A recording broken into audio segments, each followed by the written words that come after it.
Hello అండి. Welcome to హవీషా వంటలు. టమాటా bath ఎలా చేయాలో చూద్దాం. నేను ఇక్కడ 2 టేబుల్ స్పూన్స్ ఆయిల్ వేస్తున్నాను. ఆయిల్ హీట్ అయ్యాక అందులో ఉల్లిపాయ బాగా ఫ్రై అయ్యాక అందులో 2 పచ్చిమిర్చి వేస్తున్నాను.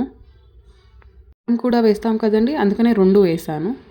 ఇప్పుడు ఇందులో 1 టేబుల్ స్పూన్ అల్లం వెల్లుల్లి పేస్ట్ బాగా ఫ్రై అయ్యాక అందులో చిన్నగా కట్ చేసిన టొమాటో వేసాను.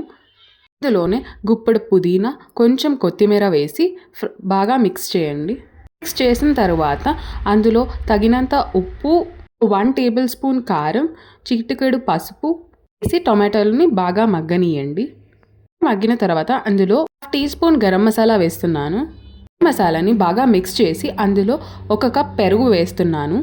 ఉప్పు వేసేటప్పుడు లో ఫ్లేమ్లో పెట్టి కలపండి, లేకపోతే విరిగిపోతుంది. ఒకసారి మూత పెట్టి తీసి ఇందులో వాటర్ వేస్తున్నాను. 1 గ్లాస్కి 2 గ్లాస్ వాటర్ వేస్తున్నాను.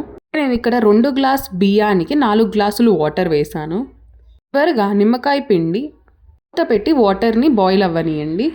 బాయిల్ అయ్యాక అందులో ముందుగా పెట్టిన బియ్యం వేసి ఒకసారి మిక్స్ చేసి సాల్ట్ అని ఇప్పుడు చెక్ చేయాలి. చాలకుంటే వేయండి. అయితే మూత పెట్టి మీడియం ఫ్లేమ్లో కుక్ అవ్వనియండి. 10 మినిట్స్ తర్వాత ఒకసారి మిక్స్ చేసి లో ఫ్లేమ్లో పెట్టి మూత పెట్టండి. 5-6 మినిట్స్ తర్వాత మూత తీస్తే అంత టేస్టీ టమాటా బాత్ రెడీ. వీడియో నచ్చితే సబ్స్క్రైబ్.